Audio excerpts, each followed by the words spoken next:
antes de nós falarmos especificamente a respeito entre essa unidade entre Estado, entre igreja ou a participação da igreja na política, é muito importante a gente entender o significado da palavra política. E eu vou te explicar. A palavra política, ela tem origem grega, que significa politiké. Essa palavra é a união de outras mais duas palavras, que é polis e tikos. O que significa a palavra polis? Ela surgiu no século 8 a.C. devido a uma demanda e uma necessidade que surgiu dentro de um aumento populacional na Grécia. Esse aumento populacional, ela trouxe a necessidade e essa demanda de interagir a respeito das questões sociais relativo à própria sociedade daquela época. Isso porque as comunidades, elas se reuniam em pequenas aldeias. Essas aldeias usavam terras de forma coletiva e essa união e essa interação era chamada de gênos. Já o termo tikos significa o bem comum para todos os cidadãos. Então, por isso, se a gente for juntar essas duas palavras em grego, ela vai significar governar a cidade para o bem comum de todos os cidadãos. Diante desse ponto de vista, os gregos, eles vão fazer algo muito importante. Eles vão analisar, eles vão pensar a respeito do que é governar para todos os cidadãos e vai perceber que existe a necessidade de criar um sistema para que pudesse organizar o funcionamento dessas cidades. Diante desse contexto, os gregos, eles vão observar que diante desse aumento populacional e geográfico, havia necessidade de se organizar um sistema que pudesse funcionar dentro das cidades aonde todos teriam que interagir dentro do bem da coletividade. Ainda sobre o pensamento e a construção da palavra política, um dos maiores filósofos que pensava a respeito desse tema era Aristóteles. Aristóteles foi um dos maiores filósofos de todos os tempos. Ele estudou na academia de Platão, lá na cidade de Atenas, e se tornou um dos filósofos mais conhecidos e estudados do mundo, principalmente relacionado ao tema política. Isso porque Aristóteles, ele pensava formas de política, formas de governar. As questões relacionadas à justiça, sobre o funcionamento do Estado, era a forma que ele criava e construía a sua filosofia baseado dentro daquilo que era política.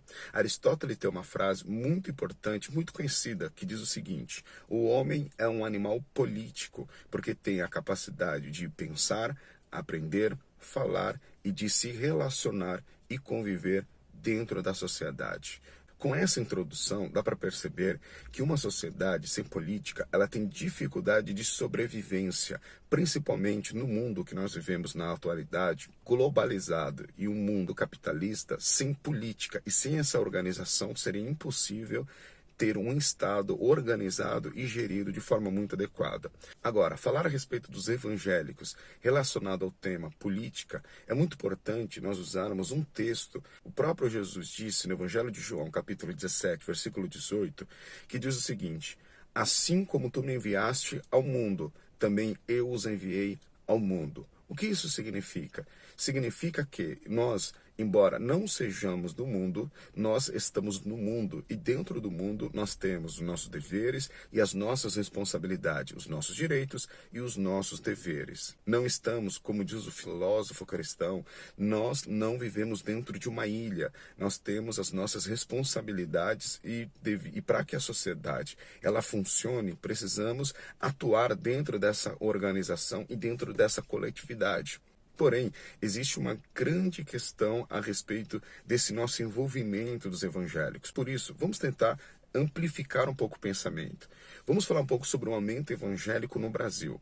Se nós olharmos nos anos 2000, tínhamos pelo menos cerca de 26,2 milhões de evangélicos que se professavam cristãos e se declaravam evangélicos. Isso correspondia, na época, a cerca de 15,4% da população do nosso país. Já no ano de 2010, a quantidade de brasileiros que se identificaram como evangélicos, ele deu um salto gigantesco. Ele saltou para 42,3 milhões milhões de pessoas, ou seja, 22,2% da população do nosso país.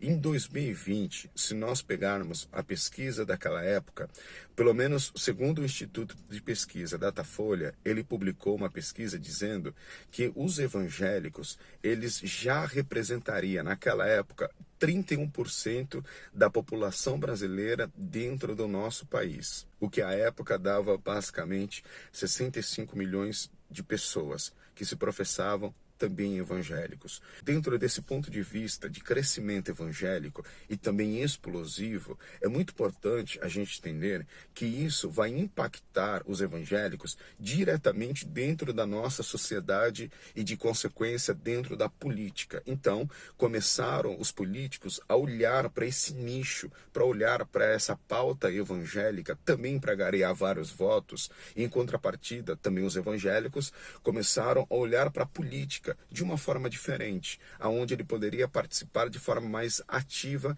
e de forma mais específica diante dessas pautas. É por isso que, se nós formos pegar lá em 1945, existia apenas um deputado evangélico. Agora, no ano de 2002, alguns anos atrás, pulou de um evangélico deputado para 82 deputados cristãos, que vai dar cerca de 15% do Congresso Nacional.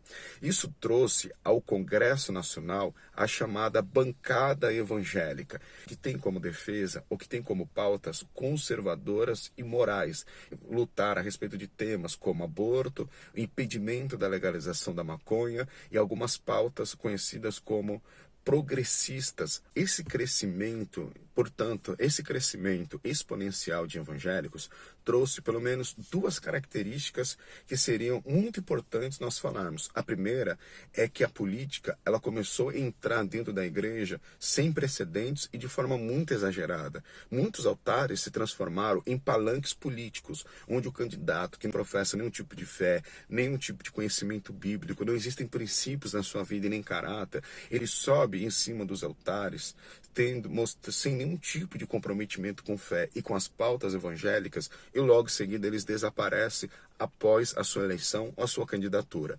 O segundo é que líderes que têm uma representatividade no meio evangélico, eles se aproveitam dessa fama, desse glamour e dessa representação e são levados a cargos políticos sem ter nenhum tipo de capacidade e nenhum tipo de conhecimento para ocupar esse tipo de cargo. Talvez você pense, é errado um cristão ser político, mas é óbvio que não. Porém, a política, ela é uma função. O político, ele trabalha dentro de uma função. E como função, é importante que ele tenha capacidade, inteligência e conhecimento. É só nós pegarmos os exemplos dos governantes da Bíblia Sagrada. Eram homens sábios, tementes a Deus, e temos que exemplificar o exemplo de José, que se destacou pela sua capacidade de gestão, de organização e de planejamento. Quem não lembra do rei Salomão, um dos reis mais importantes de Israel e da Bíblia Sagrada, que se destacou pela capacidade de trazer prosperidade ao povo de Israel. Quem não se lembra também do profeta Daniel, que foi exilado na Babilônia através do rei Nabucodonosor, mas que depois ele brilhou através da sua inteligência e teve governabilidade. Quem não lembra de Neemias, que se destacou pela capacidade de reconstruir alguma cidade que estava completamente caída. Esse tipo de conhecimento, capacidade e habilidade é algo que o político tem que ter. Assim como Oliabe e Bezalel, que foram separados por Deus para construir o tabernáculo e que tinham uma responsabilidade gigantesca diante do povo, que era levar o povo à adoração a Deus dentro da construção, o qual eles fizeram, que foi o tabernáculo, eles tinham, segundo o Êxodo, capítulo 31, eles tinham habilidade, inteligência e conhecimento em todo aspecto naquilo os quais eles foram chamados. Por isso é muito importante nós entendermos o quanto os cristãos que estão dentro do Congresso Nacional, no Senado ou no Executivo, tenham a responsabilidade e sejam homens separados por Deus